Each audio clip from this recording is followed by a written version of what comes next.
Think for a second about how you talk to the new people you meet. Common sense would suggest that you talk to someone like a normal human being. But when it comes to the elderly population, that doesn't always happen. As Elaine Cleveland reports, there's a growing movement to get people to stop using Elderspeak. And slowly lower down, switch to the other side. Nobody can escape Father Time.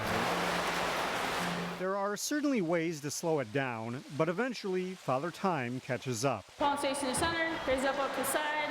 And when it does, some people have a tendency to change how they talk to the elderly population. They talk louder, they use much simpler language, or they just ignore you. Marcia Copeland is a resident of Trillium Woods in Plymouth.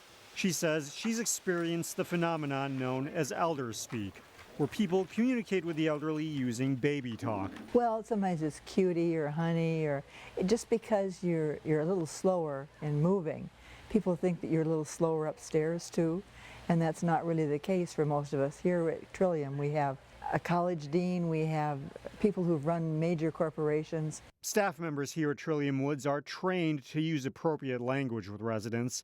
But in the real world, it's sometimes a different story. We'll hear things such as like, do you need to go potty? Or using the terms we. Do we want to go to dinner? Do we want to go to this activity or that activity? Carrie Brosted is a registered nurse here, and she says there's a growing movement to teach people to stop using Elderspeak because it can be demoralizing to seniors. To assume that they don't understand you is almost talking down to somebody, and over time it can bring down your cognitive abilities. You start to actually lose those kind of cognitive abilities when you're not using the language. The goal here is to keep people feeling as young as possible. And for Marcia, a big way to do that is for people to talk to her like a normal person. I had a 35-year career at General Mills. I want to be respected because I earned that respect. And I want people to think that I still have a brain that works. In Plymouth, Elaine Cleveland, CCX News.